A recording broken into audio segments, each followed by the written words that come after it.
Okay, so I am here with Leigh, and we pretty much came over at the same time, right? Like Yeah. 3 years ago. And man, the trajectory that he has been through is, insane. And this is going to be good. This is going to be great. I mean, you have basically started a new life, Yeah. new wife. Complete new wife, new life. Trying to think of something else that rhymes with Home. that. For anyone thinking of coming across, this is what can happen. We have a guest here this evening, and he's setting the scene for himself. He's just scooted over his snot rag, and the scene is set. It looks professional because there is video of this happening as well. We are recording it, so I will share where that is going to go if you want to see the face behind the voice. But in the studio tonight, we have a man called Leigh. Leigh, born and raised in Scotland. Yeah. So you'll probably be able to hear that for yourselves. And he came over at a similar time to me, and we locked eyes, as it were, in a construction site, which was the place where we both initially worked. So, Leigh, introduce yourself. Well, hello, I'm Leigh Ross Farmer. I'm from Scotland, so I apologise if people can already feel that they're not going to understand my voice. But I came over to Saudi Arabia the back end of 2019. I was actually in the Middle East for a bit of time before that, actually, in Bahrain. Yeah. Business travel to Kuwait, went to Hobbies. So I've done my time, and then eventually I brought myself here. And when we actually met Pete, I remember thinking the first thing was like, "Oh my God, that guy's huge." Oh wait, no, he speaks English. Oh no, he has a London accent. Oh, we could be friends. Insta friend, straight away. So that was it. No, I'm but truly humbled to be on the show with you, mate. And, No, it's awesome. Looking forward to what you're going to throw my way. Oh, for sure. Well, no. Well, thank you for coming all the way over from Riyadh. Not No. specifically for the show. There's other reasons for that. No problem. And I think one of the things which will instantly get you on side with the people listening is just how is the traffic in Riyadh? Oh my word. Okay. I good. mean, if you leave your office before 4 p.m., you're okay.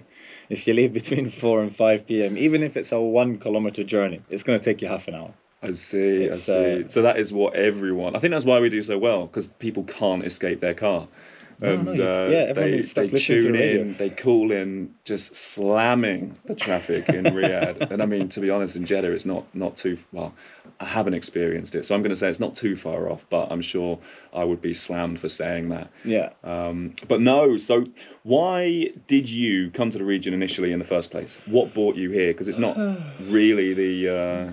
I mean, in all honesty, I actually never thought I would ever come to Saudi Arabia. I mean, when I first moved out to the Middle East, 2017, as I said, I went to Bahrain. Yeah. I joined like a large company which we were involved in opening, franchise restaurants across the entire Middle East.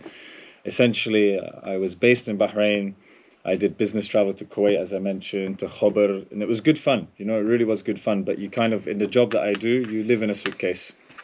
So essentially, people started to get to know me, and franchises and that was associated, or VPs and CEOs and things that I'd worked with, and offers started to come in. Whether it would be LinkedIn or someone found your resume on a job site or something, and I was kind of like, Saudi, no. And then I remember distinctively, really, it was the beginning of 2018 that Saudi Arabia had said that they were going to obviously announce something that they were working towards, and that was obviously the Vision 2030. Vision 2030 is massive. I work in the basically real estate and food and beverage industry. So essentially, the Vision 2030 kind of ticks all the boxes for that field. Once they announced after Ramadan 2018 that, ladies could drive and cultural differences were kind of being made a little bit more awareness towards it, but at the same time, let's say a little bit more open-minded, a little bit more, let's call it westernized, if you would. I thought, do you know what? Maybe I'll go and take a look. So I did. I took my tourist visa. I came across. I started to see a lot of expats. I saw that people were extremely kind, and I thought, "Do you know what? Maybe I could do this, Leigh." And was that before you had an offer or a contract? You came to visit? When I started to get offers, I think I remember there was like 3 on the table. I was happy in my job, but there's 3. Yeah, let's say around 3 offers. Essentially, I was like, "Do you know what? Before I even answer them back, let's take a little weekend holiday," because it's daunting as an expat sometimes. Yeah, for sure. So especially, I mean, I would say, obviously now, we're sitting in 2023, so a lot has happened and a lot has changed in the last 5 years within this country. Doors have opened tremendously. However, you're still foreigner here. So and I mean, if you compare, let's say, how comfortable you could maybe feel in either Bahrain or Dubai, like, you can go there on vacation and you can stay there really long term.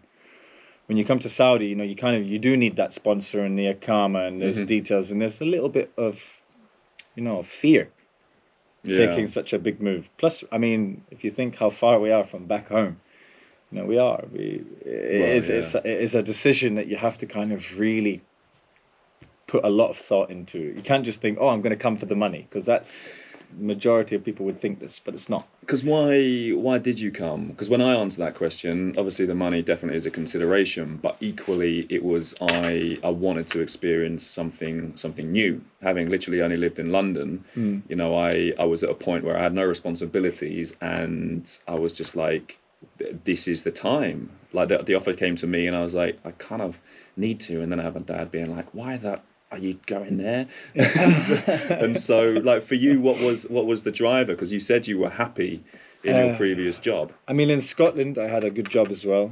I mean, I was known for running restaurants and bars and nightclub clubs and things like this, and it was good. But I mean, a similar aspect. I mean, I've always travelled. I lived in Spain for 8 to 9 years of my life in Valencia.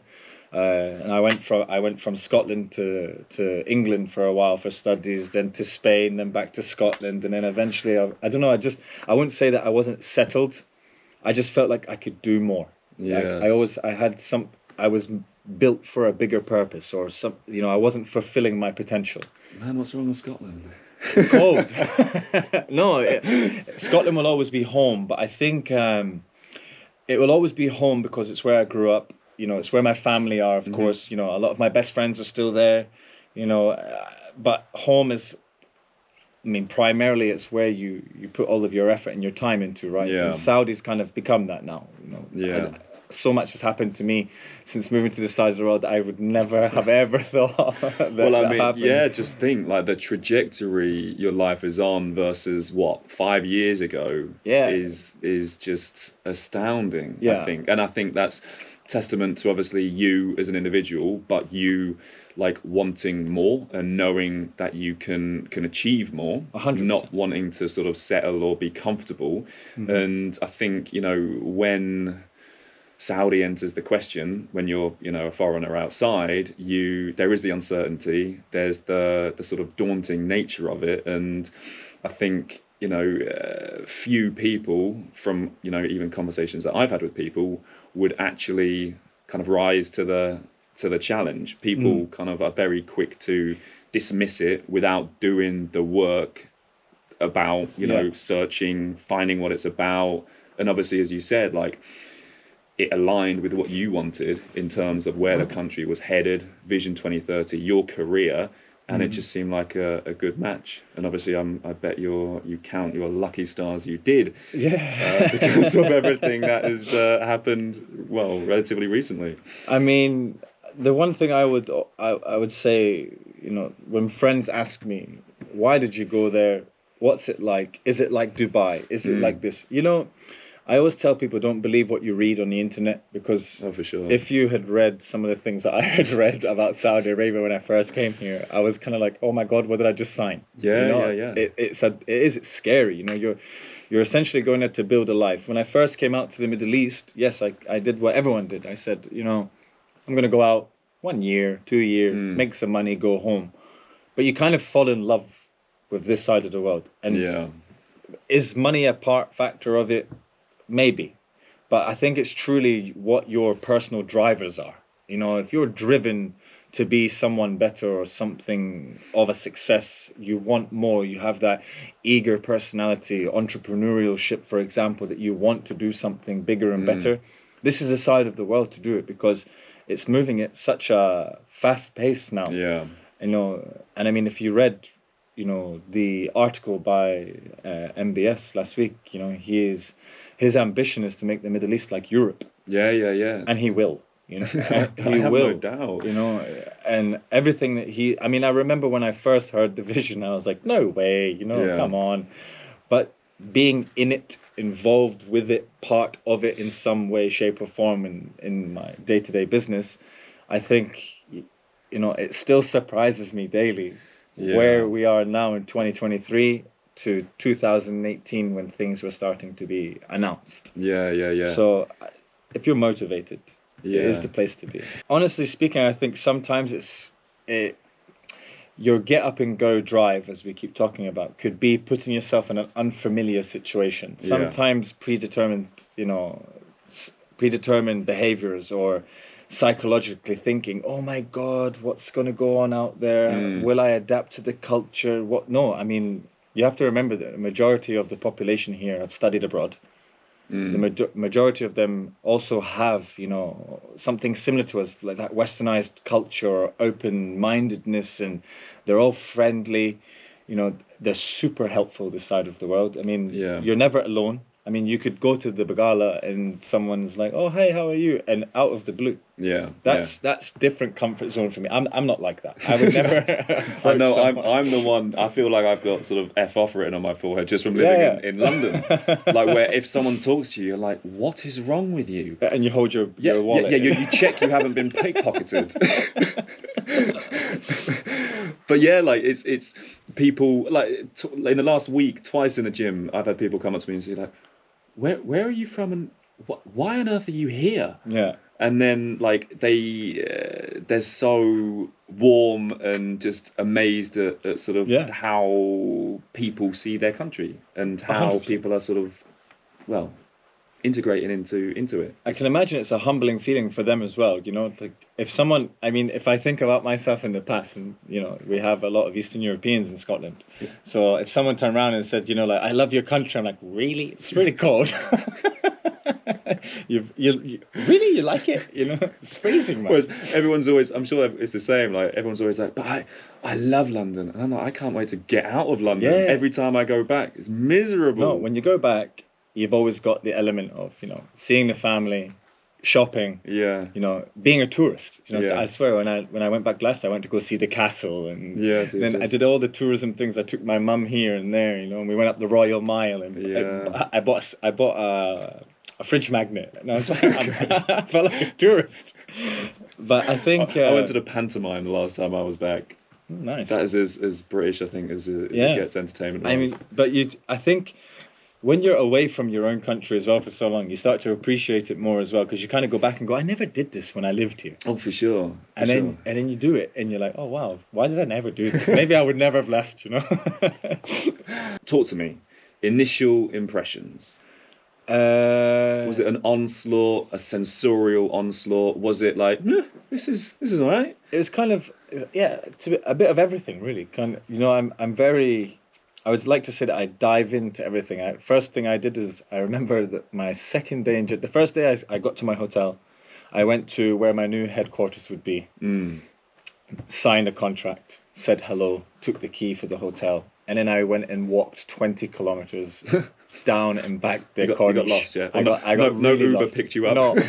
You know, when you put your arm out, no one stopped for me. I can't not walk on the road and be beeped at, like, by a taxi. No, this is the thing that I was, you know, worried about. I'm heavily tattooed, so literally when I used to walk down the street in Bahrain or whatever, it's kind of like, it's okay. It's, you know, you've got the army there, for example. So there's dudes that are big, buff, and full of tattoos, and I don't. I blend. When I came to Saudi, it was like, who's he? And I remember,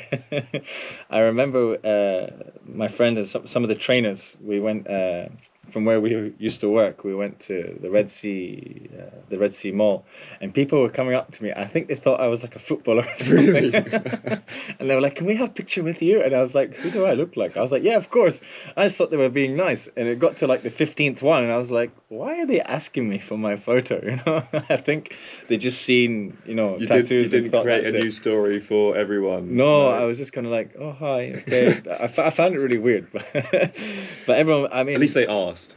at least they asked. No, I've had people take pictures without know without that. asking me. You know, Yeah. you see that on the side, but I confront everyone. I like doing Do that. I you? put them in an awkward position. Like, are you taking a photo of me? Do you? Because okay, so I had this the other day when me and Taya were in IKEA, Okay. and we were like doing our thing, hating life as you would at IKEA on a Friday evening. Oh, nice. Yeah, and I was looking at desks, right? Desks for myself, for my mini study, and I'm looking, like, going through them, having a look, and Taya's like, "Pete, those people are laughing and taking pictures of us," and I'm like, I'm totally oblivious. Like, I see nothing. Yeah. I'm in my own little world, don't care what anyone else is doing. And I look over, and this, I think, group of like about 5 or 6 like fully covered women are taking videos, and there's one next to us who's imitating my English accent, being like, this is perfect, like, and tapping on the desk which I was just looking at. I'm like, what do I do? I have no idea what the appropriate thing Yeah. is here. Do I go over and tell them to, like, show me their phone, like pictures? I don't know. No, I've done this. So I was just like, yeah, well, Taya, that's life. We're just gonna have to No, we find the desk we love and move on. It happened to. I can't remember if it was IKEA or a similar store. And it goes was down in Riyadh. IKEA. It is. It's the place. It was a very similar thing. But luckily, my wife is Arabic, so she knew exactly what they were saying. Okay. So she confronted them. She was like, blah blah blah blah blah, and they were mortified. Really? Yeah, she put them on the spot, and they kind of, you could see, like, you know, like when you tell off a puppy and it puts tail between its Yes. leg and it walks away. she did exactly that to them, and I was like, oh, I love you. Another reason. But reason. We've also had it where, like you're saying, that the filming aspect of things, I think, look, some people, it's new to them. Some people have Yeah. never left the country. Yeah. So sometimes when they see a foreigner, they're kind of like, oh, who is that person? I would like to think that they're videoing you thinking that they might have met someone or seen someone. Yes. Okay. But at the same time, I think it's just a thing. Like, do you know who this guy is? Or do you know who Yeah. this girl is? Yeah. And they just want to find out. But I've had it where I've told someone to delete a video. Yeah. They took same thing. We were out at the store or something, and they took a video of me and my wife. And I was kind of like, what are you doing? I was like, delete that. And it was on Snapchat. So I made them open their phone and delete it. Really? Yeah. It's I mean, it's kind of Invasive. very. But it's like anywhere else, and to be honest, here, like, people just film anything at any point. Oh, 100%. And It's I a think- social media world now. Well, exactly. Like, and I know there's these laws and rules that you can't, unless you have permission, take pictures or videos. But you know, They do it who's policing that? No, you they do go it you go to a event, you go to the Corniche, like, everyone has their phone out, everyone's recording stuff. Yeah. Like, you can't not. But I mean, you have to remember as well, again, going back to the word vision, the vision of the country. I mean, everything that, let's say, you and I have seen throughout our years of growing up, you know, which could be music festivals, you know, going out to multiple restaurants and being mixed together. Yeah. All of this, we did from the age of 0. Yeah. You know, we don't know any different. It's actually more of a shock to us when we came here and we had to understand that there was a family section or a single section Yeah, and a men's and yeah. ladies. But they're experiencing all of this for the first time. Yeah. A lot of them have traveled and experienced it, but that's not the majority. The majority of them live here. So sometimes I think the people, when they're experiencing all this for the first time, it's almost like they must capture every moment on their phone to understand and talk with their friends. And so I would love to be a fly on the wall, actually, to hear what they talk about. I filmed this guy. Look at him, he's such an idiot. Get your wife to walk 5 paces behind you and see what people say. I've seen it all. My wife and I think we get a lot of looks as well, because now, you know, we're known, but at the same time, when we first got together, they kind of see like an Arabic lady who was born and raised in Saudi Arabia. She's Moroccan. However, she's also lived here her whole life, so she does have, let's say, a Saudi way about her. At the same time, they then see this white Scottish guy holding her hand, and people automatically are going to look at that. Yeah. So I think personally I've learned how to take a blind eye and ignore. Yeah. Whereas if you asked me this question like 3-4 years ago, I'd be like, what are you looking at? Well, let's get into that, because I remember being there when you would have met your wife for the first time. Yeah, I mean, and that has been some journey. I mean, we came to your wedding, and we've seen it grow, whether through social media or in person. Which is, I mean, did you expect to come to Saudi Arabia and get hitched? Never. Do you know what? I've told her this, so she's listening. I'm sorry, but never. When I first moved to the Middle East, people were like my family, like nearest and dearest, let's say, they were like, you never know, you might meet a lovely lady. I was like, over there, no way, I would never do that. Yeah.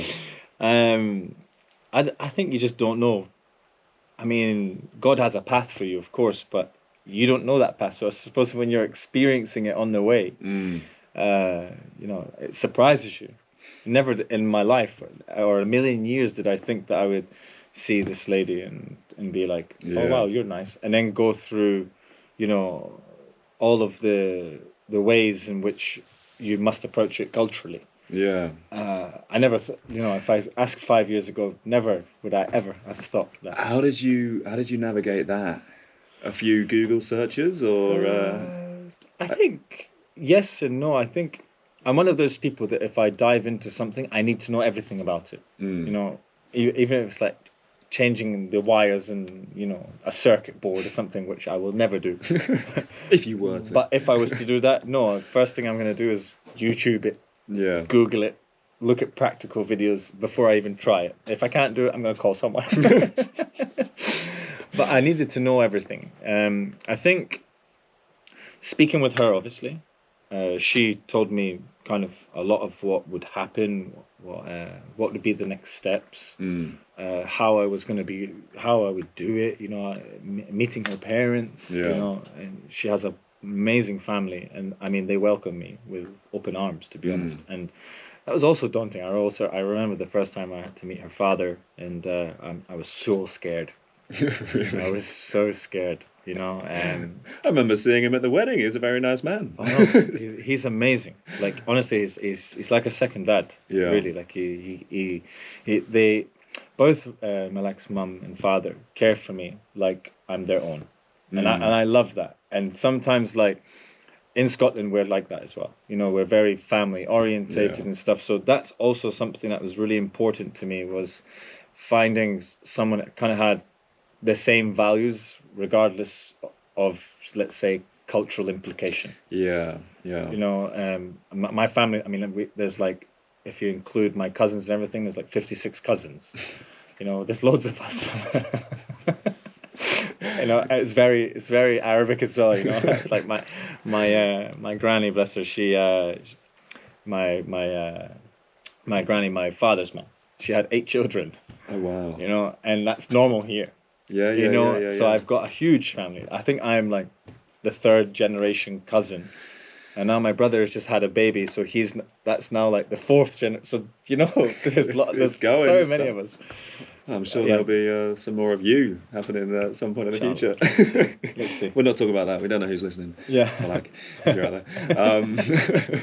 But no, let's because I think you two are a pretty, I'd say you two are a power couple.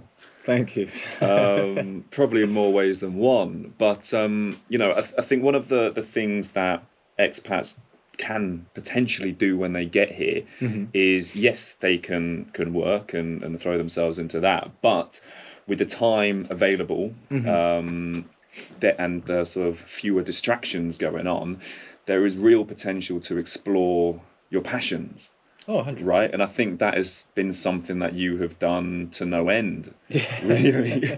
So talk to me about that, because the sort of the music, the fashion, Like it's that seems like your day job, whereas obviously it's not you. Yeah.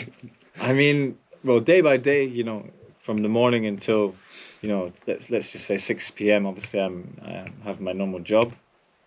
You know, obviously Thursday evenings, Fridays and Saturdays, we have our own time. I think, I'm not going to lie, it's not all, you know, flowers and roses. I think sometimes what people may see us post on social media or so on is perceived as, oh my God, we're doing so well and stuff. But no, the behind the scenes is so much hard work. Oh, I or get that. I get hard that. times, arguments, sorry, but hard arguments or anything, you know, discussions. You know, I think that only makes us stronger. But there's Discussions is a very PC way of putting it. yeah. You know, twos and throws. Discussion. Me and Tay have discussions all the time. All the time. But I think, you know, first and foremost, I don't want to use the word to be successful, because would I ever say, am I successful? I say that I'm on the road to be. I don't want to be like, oh my God, I'm amazing. But I definitely think that I have the recipe that, You're growing. You're on a path. I'm on a path. You know, my wife, she's really like what she's done in fashion it's integral, to be honest, in this country. She's known for that as well. You know, from what she started off in terms of doing like modeling to creating her own brand to having her own clothing line to then doing events to then being part of shows, and you know, she's constantly busy. I kind of would say used to do that in the past, like I used to model and things in the past, from underwear to clothing and so on. However, when I met her, I'd say that's how I kind of got into it a little bit more.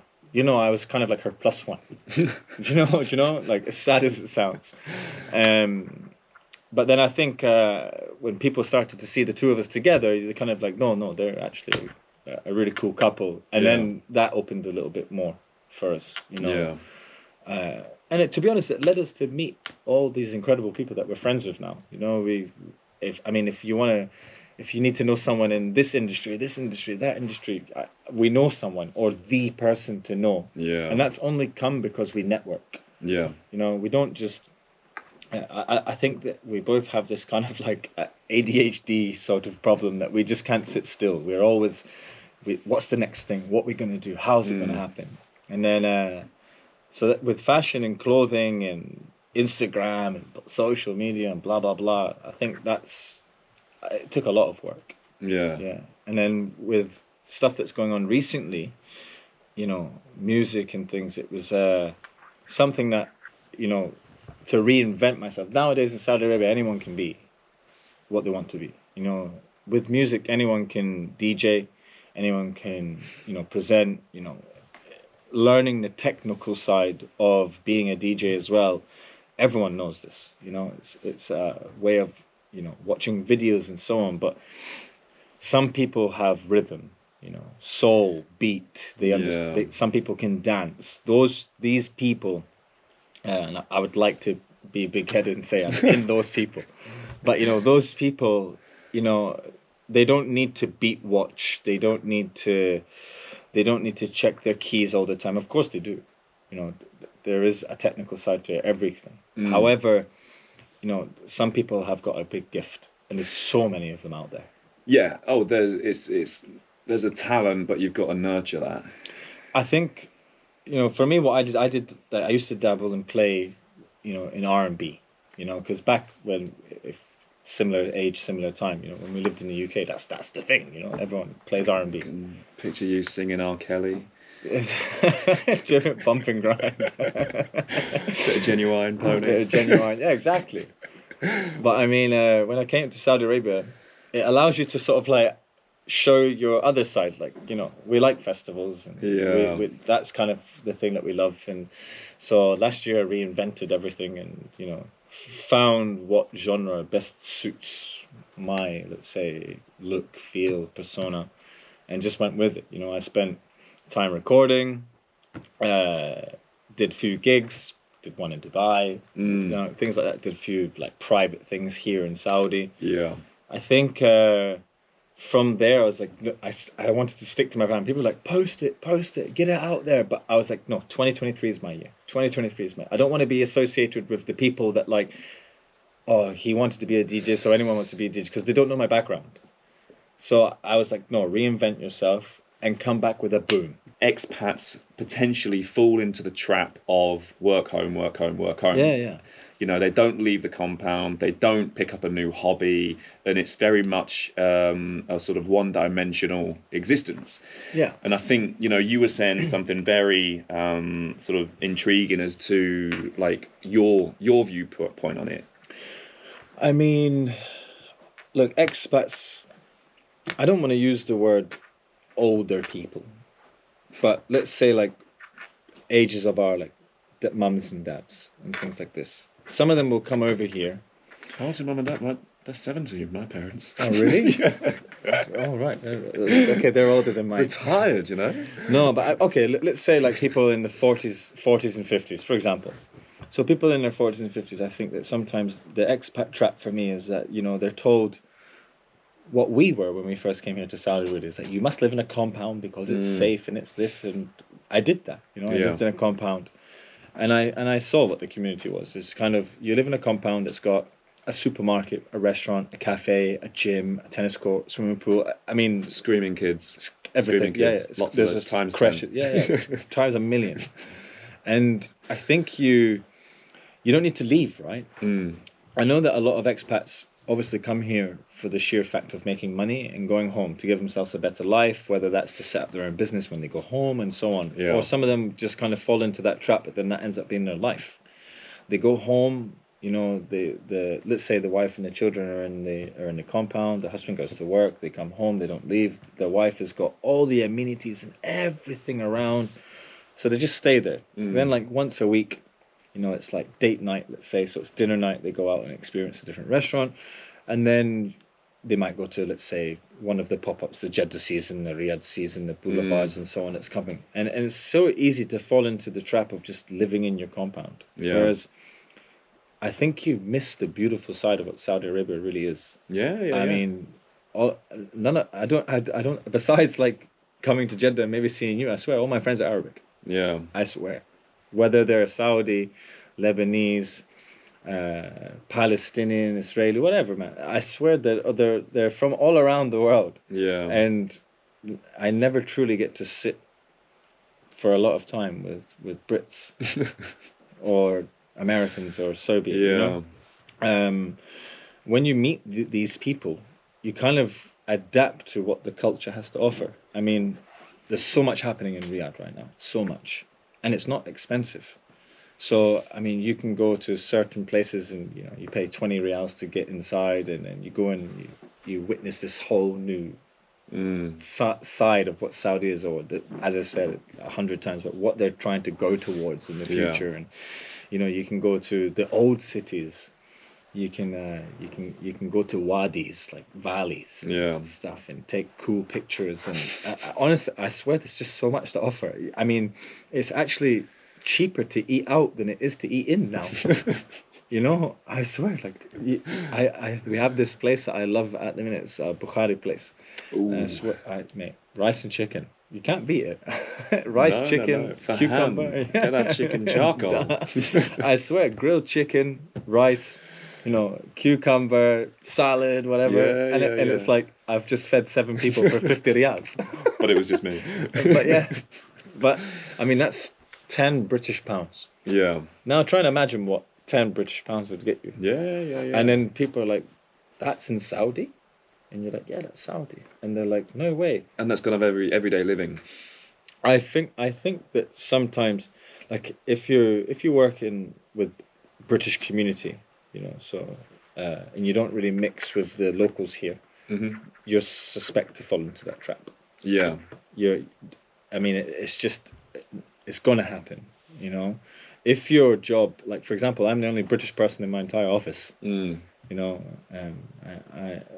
I love working there. I'm learning about culture. Even in my last office, I was the only British person. Yeah. I had one Italian, but it was me, the Italian, and no one else. Oh, no, sorry, that's a lie. Sorry. We hired an executive chef also from the UK. So if you were fresh coming over to Saudi, knowing what you know now, what is it you would do differently? Obviously, you would find where your wife went and sort of And just try and find her. Get that going again. But other than that, put that to one side as that's happening anyway. Like how would your first month in, what would you be looking to focus on? Number one, I just wouldn't listen to all of the negativity that people told me. You can't live in an apartment because you're a single guy and you're going to offend someone's family. Yeah. What do you mean? So automatically I thought, well, where am I going to live? And I just moved out of a compound into an apartment building, and I swear I'm the only one living there. There's there's 20 floors or so, and I see no one. Yeah. It's amazing. But I understood, as I said, pre-2018. I mean, if I, as a single guy, was living next to, say, a married couple, that would kind of press on boundaries. I understand that, okay? I really do. And I'm open-minded, so I don't disrespect it. I said, fine, no worries, I won't live there, I would have chosen the compound. It's easier, safer, whatever. Now, no, we don't live. We live in an upper villa. We don't have a swimming pool. We have a roof terrace. We don't have a tennis court and a basketball court like I used to have, or anything, or a supermarket downstairs. We don't have that. But you really don't need to. And having just lived at this place for like the last 2 weeks, it's like, man, why didn't I do this sooner? Before, yeah. Really? I think expats are tricked sometimes into that must be your life. So, and when you go to a compound, I'm sure, you remember, but it's extremely expensive. Yeah. I know, and my apartment, I remember, was 219. So from 2019 to 2021, if I was to say what I paid for that villa, it was disgusting. I cry about it. Okay, don't get me wrong, I had the swimming pool, and the tennis court, the basketball, and the gym, and I wasn't lazy, and I every day I got home from work, I just walked 3 seconds. And I think that's the problem, though, is because you do get that convenience of a pool, a gym. That's the reason you stay there. You don't go out to go to a new gym. You don't meet people. You don't meet people. Yeah, you don't put yourself in a situation to potentially meet a new best friend. Yeah. Or a new group of friends. Yeah, I mean, don't get me wrong. Having now obviously lived in Jeddah, but having now moved to Riyadh, I actually say to my wife a lot that I miss living in a compound. And I think it's more because now that we've taken on a lot more, between on her side, events, fashion, product design, and then my side, my day-to-day job, music and so on, I think I've become a bit lazy. I haven't stepped foot in the gym for like 3 weeks. And I look in the mirror and go, damn, Leigh, what's going on? It's that 50 Real Bakari you're going Yeah, for. mate, I swear. Chicken, rice, and I'm getting fat. But no, I think... but it's priorities, right? It is about... So, I mean, look, if I have to take time off of something to reinvent, let's say the music side, and book all the gigs I have coming, then essentially I don't mind. If I was just sat at home doing absolutely nothing, I think I'd feel a little bit more conscious and be like, no, get up, Leigh, come on, you've got to do it. But I mean, I've got a lot on right now. So I mean, the size of music, I have 6 weeks left of my masters. Oh yeah, see? Yeah, you're spinning a lot of plates. I'm actually, sometimes, don't get me wrong, like I swear sometimes I spiral and my wife has to hold me. I'm like, I don't know what's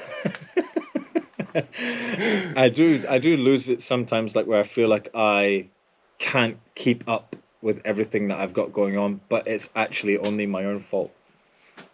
Like no one forced any of this on me. I chose to take it on, right?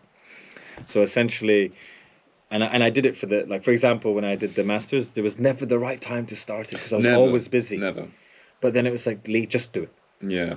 Well, I think with that kind of stuff, like you need something to be pulling you forward, right? And if I say this to clients or potential clients literally every day, is like there is never a right time. Like I'm gonna do it after this date, or when it's the 1st of March I'll start because it's a new month and everything. I did exactly that. Really? I'll do it on the next payday. I'll do it on the next payday. Never ever the right time. Mate, and it's a lot of money. I mean, that's the thing that kind of throws you off. Like, when we first moved to Riyadh, I was kind of like, right, I'll do it now, I'll do it now. But we just moved. So you just paid your rent. Yeah. You've just got a car. I don't know, you've just, in Riyadh, you get nothing, by the way. Like, when I say you get nothing, you get walls. Just put in your kitchen, your So, AC unit. it was like, okay, I've just literally furnished an entire house. Okay, we've just gone on holiday. We've got this, and then there's always an excuse, you know. I think it was like, just do it. Yeah. So you do it. I won't get like I'm passing with flying colours, but at the same time I cannot wait until it's over. I think by Ramadan I'll be finished. So that's it. Cause for celebration. No, 100%. What's the plan then? Because you're doing all of these different things which can lead you in different directions. You're growing yourself on a sort of personal and sort of professional level. Is there a sort of a plan over, say, the next year, or is it just continue doing what you're doing, but more, but better? I mean, I'm not sure. I mean, look, in my day-to-day job, I love what I do. I love, like, we've spoken about everything else except your day-to-day job. Yeah, you know? no. So basically, I work for a company. I don't know if I'm able to say family names, but anyway, No, so I work for a food and beverage company. Essentially, we bring franchises from around the world to the Middle East, open them in Saudi. I have a phenomenal owner. She's incredible, to be honest. She's very young. She's got a vivid imagination or vivid vision of what even her vision of 2030 is. Okay. I would say that between this owner, my CEO, who, you know, again, very similar, very, very intellectual, and then myself, we kind of like calm each other down. We have a happy medium, you know. One of the best things that my day-to-day job has done for me since moving to the Middle East is give me connections. Yeah. I meet so many fabulous people, you know, and multiple businesses, even Diriyah, PIF, Misk City, all of this. I've met so many very cool, you know, expat and local influential people that have opened up doors to kind of get where I've got. Yeah. Which is nice. I think I'm happy doing what I do. So I don't know what the answer is, like what's there in the next 5 years. Yeah. I think I'm just gonna keep doing what I'm doing, see where it takes me. Whereas with the music side of things, you know, international is something that everybody wants to do. Yes. Of course, you know, Middle East. I'd love to play a Middle East, but how I get there, I don't know. I'm gonna keep doing what I'm doing. Keep taking. I had something last weekend. I've got something this weekend coming up. New Year's just passed. I did a big event in a mall. I've had people ask me about going to Dubai, to Egypt. So I don't know. Like, you never know. And that's the exciting bit, right? Because as you sort of get better at it, at what you're doing, whether it's your job or kind of a side hustle or a passion project or whatever you want to call it, like stuff comes up that you would never even dream of or ever think was on your path for you. I mean, the way I always think of something is, for example, the thing that I would get noticed for the most hasn't even been thought of yet by the person that's going to create it. So, for example, you know, say that there's some form of festival in Spain next year, and they're like, they're not going to think of that, you know, for another year to come. Yeah. So therefore, the person that they want to choose, or when they're choosing people, they're going to be like, maybe we'll take that guy. That could be the biggest thing that I've ever done. It's not even thought of yet. Oh, you know? for sure. So you never know what's going to happen. Only God knows. I think it is really important that we don't paint a picture of sunshine and rainbows, because nothing in life, no matter where you are, is sunshine and rainbows. So here's a question to you. One, what have you struggled with most in terms of either moving to Saudi or living here in Saudi? And two, have you had any real, like, tough experiences that you've sort of had to get through? Yeah. Answer to question one, I would blame myself in some form of way, but I would also say that, you know, learning the language. Do you know what? I've got Arabic lessons tonight, my first one. Really? Yes. Yeah, I've went on Duolingo. Okay, I'm sure everyone knows this app. Go on. What have you learned? No, I learned how to do like the pronunciations and things like this, and to be honest, from even copying Malak, and when I'm ordering jahez, I can order someone to come upstairs to my house and deliver my food, no problem, right? But I think that's more like it's like a parrot, you know, like I'm learning what she's saying, I'm repeating it. It's He not. might be There's going, not yeah, going to be yeah, a two-way yeah, thing. yeah, Yeah. not at all. Yeah. I can greet and stuff like this, but honestly, I think sometimes not knowing the language. Look, I can't be naive and think that, you know, I'll never learn it. I can't be one of these people that doesn't want to learn it because my wife obviously is Arabic. Number two, I'm in their country. They speak my language. Why can't I speak theirs? My only excuse is time, but it's still not a good enough excuse. You know what I mean? Like if I have a free 1 hour to sit scrolling on my phone or watching something on Netflix when I feel like now's my chill time. No, I could actually be. That could be Duolingo. Yeah, it could be Duolingo. Because I imagine like you've probably picked up quite a lot if you're saying you've got lots of friends from the region. I understand more than I can speak. Yeah. I think it's confidence. Yeah. Because I mean, it's like Chinese, right? It's so difficult. Well, I mean, Scottish is a bit different to English in terms of the accent and stuff. But like, there's things that there's sounds, you know, which we aren't brought up to make, right? And that's just it. And man, the amount of times I've said stuff to someone and in Arabic, and they're like, what? And then I say it again, and they're like, ah, and I'm like, did I pronounce it wrong? They're like, no, that was great. And I'm like, then why didn't you the first time? Like, I think it's just not expected. I think, I mean, really, like, if you dive into the language in itself, you know, it's actually really nice, and I don't think I will ever learn the writing. Because that's what people have said. Like they're like, don't learn the writing, just learn kind of the spoken, and don't learn the formal, because people will laugh at you. Yeah. Well, I remember. So, I have this translator app on my phone. Amazing. Right? And one of the girls in my office, she's like she deals with like the marketing and social media, but she's not very good at English. And obviously, with her broken English and my poor Arabic, we get absolutely nowhere. So we have an agreement. She actually messages me in Arabic, and I just click it with the translation app, and then automatically it shows in English what it's going to say. I reply to her, and then she does the same thing. Seriously? How we talk.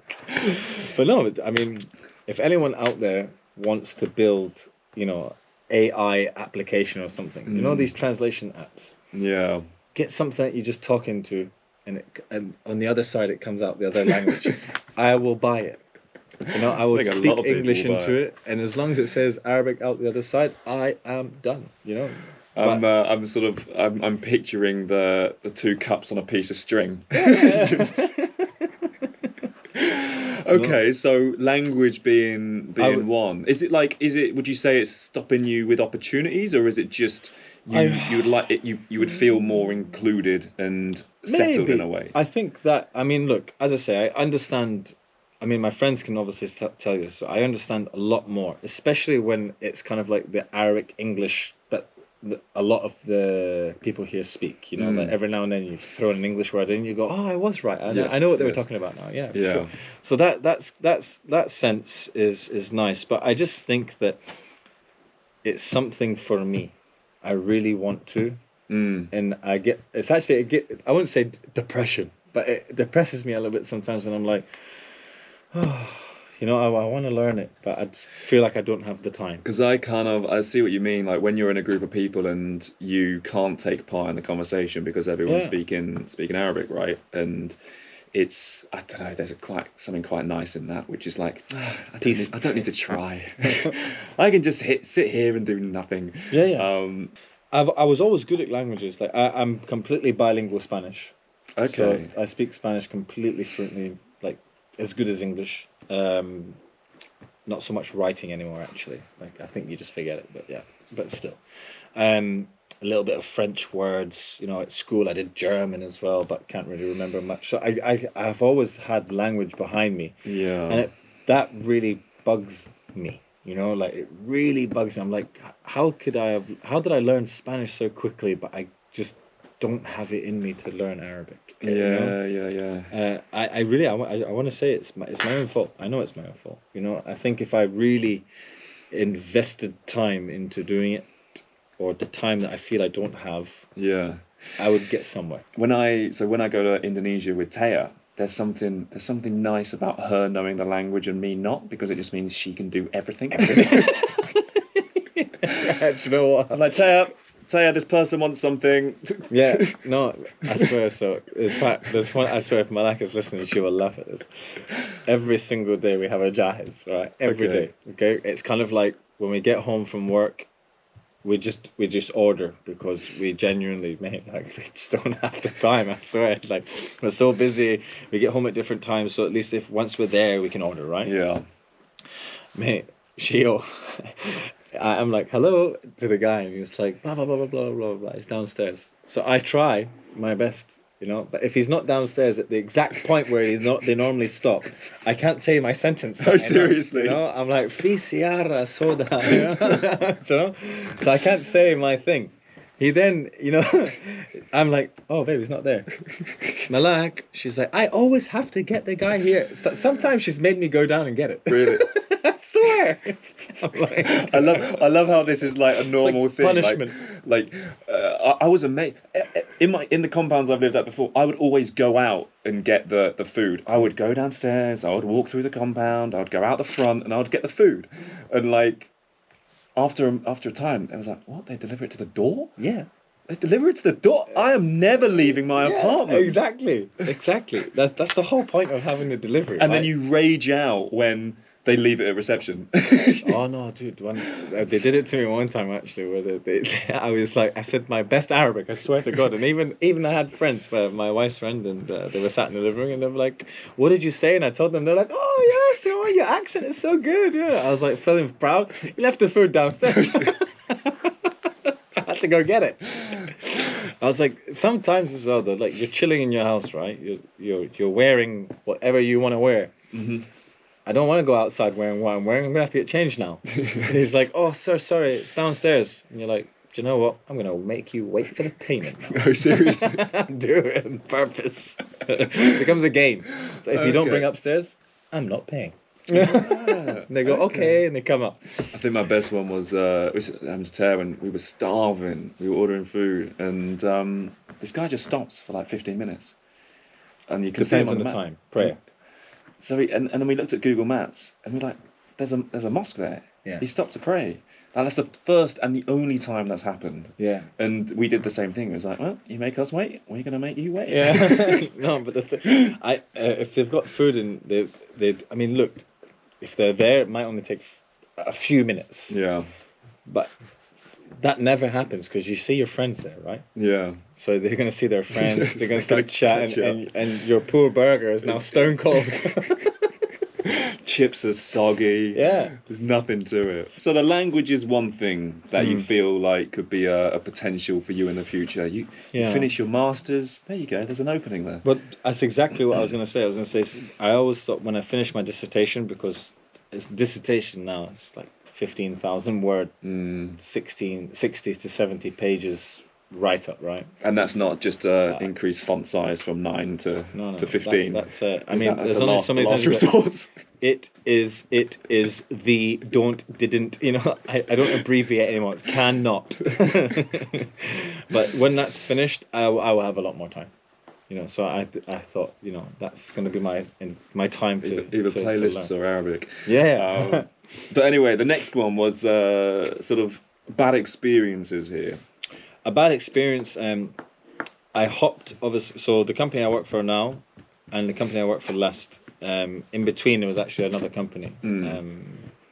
Basically, they offered. I went through the entire process. They offered, you know, like a good salary and benefits and so on. And I thought, you know what? The only issue was, which definitely did play in my mind. Like when I look back at the entire situation, it was silly of me to think that I could go to a company, regardless of how good or whatever they were supposed to be, or I heard that they were, but for a lesser position. Money was good, but it was a lesser position. it meant that I had to dive back into things that I've not done for a long time. Ah, I see. So essentially, like people that let's say, all of the people that I used to manage ended up becoming my colleagues. Okay. I didn't do well with that at all, to be honest. I see. And do you know when someone speaks to you, like let's say in a rude way, no, it's like, no, I don't know who the hell you think you're talking to, but no, I can't. Anyway, long story short is, project was pushed. I just didn't want to be there. Luckily, at the same time that we thought things are going to be different, I was looking elsewhere anyway. I see. Okay. But I went 16 days without working. But there's always that fear of transferring the account. Yeah. But fortunately, yeah, I think that period of time, it's kind of like, oh my God, what am I going to do? Yeah. And even when I first came to Saudi, actually, the most challenging, when we knew each other, it was COVID, so all of our visas weren't accepted. Yes. You were lucky. You got your Akama just before COVID. Me, I didn't. So I actually had to go back to Scotland for 3 months and redo the whole thing again and come back. I remember.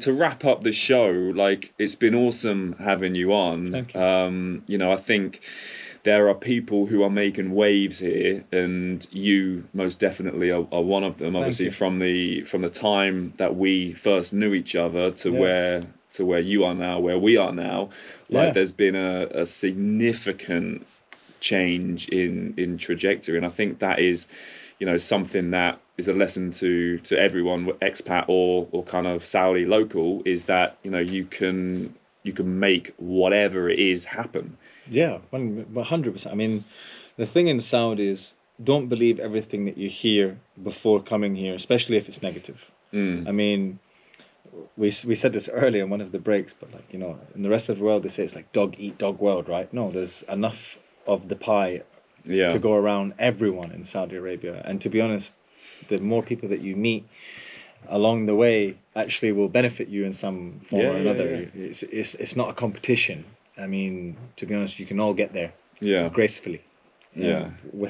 Without any remorse, without stepping on people. Exactly. Because that's one thing Coach Dre says. He even said it last night when we met. People come here to get rich, but like the value is coming here to enrich, and that is to enrich yourself, the people you're with, your colleagues, your family, the country. And I think if you come in, or you have that mindset whilst living here, expat or not, like the sky's the limit.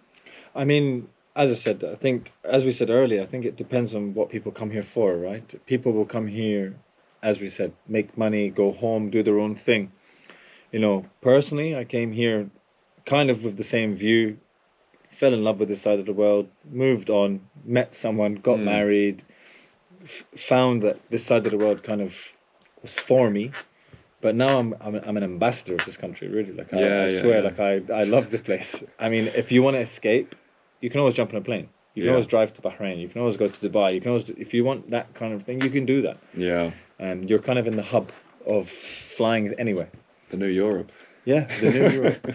But I do believe in the vision. I do believe in the way that Saudi is going. I think it opened so many doors for myself and my wife. I agree. And the best is still to come. I mean, if you're truly motivated and passionate about what you do, to be honest, you can go as far as you want.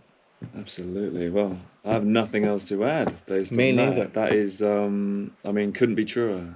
Yeah.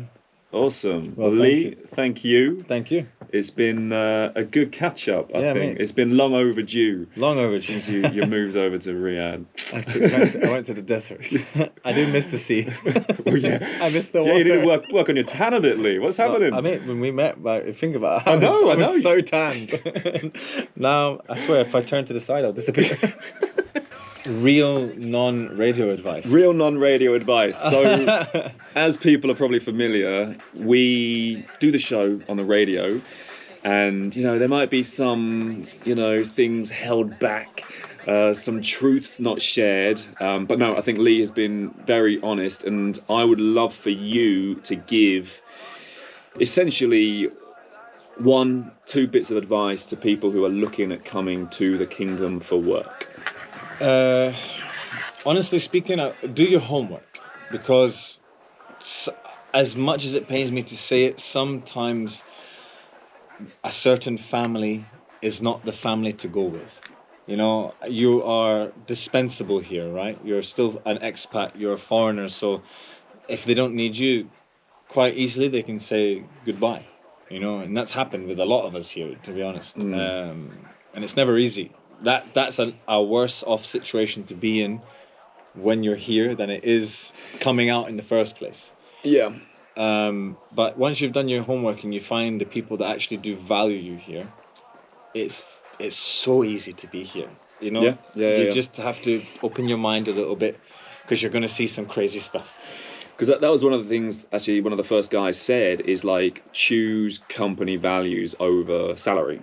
Yes, I agreed. I did the opposite. I chose the salary over not knowing what I was walking into. Let's be honest. Like, it was like, you can have this one, or this one, and I literally went, that's an easy choice. I'm going to go with the one that's going to make me the most money. And I hated life for a year and a half. Whilst locked down and COVID, I was like, where am I? So it is that. It's do your homework. Like, there's plenty of people here, expats, who probably have had experience with the company that you're potentially going for. There'll be reviews online, especially as more expats come in. But yeah, I think that's solid advice. Anything else? I mean, to be honest, now when you've been here for such a long time, you kind of get to know every company, right? Whether it's, you know, photography, music, entertainment, training, you will know majority. I think I know the majority. So I mean, there's nothing stopping. Message me. You know, if you're like, this company approached me, I'm honest. I mean, if I'm like, oh, don't, I'll tell you. Don't just be like, yeah, come on, because I understand how daunting it is to come out here in the first place. If someone truly told me, like, Leigh, don't go to that place, I wouldn't have gone. I wouldn't have met you, but I would not have gone. You know, in a million years. But it's led you to where you are. I actually said this to... It's a blessing in disguise, isn't it, really? No, the only good thing that came out of it, honestly, is connections. Yeah. Really, like, seeing people. Even, I told you, I messaged in Dubai, I saw people that we knew from there. One percenters. So you're kind of like, oh, and they remember you, which is nice. 0.1 percenters. Yeah. And it's really nice. And having those connections, like, I mean, I'm like an ant compared to these big fish, you know? News at 7. Anyway. Yeah. But no, thank you so much. No, Andrew, and thank you I'll for put having your Instagram down so people can ping you a message. Yeah, please do. And see how many tattoos is acceptable in Saudi Arabia. And the answer is as many as you fucking want. Yeah, just wear a good t-shirt. Right.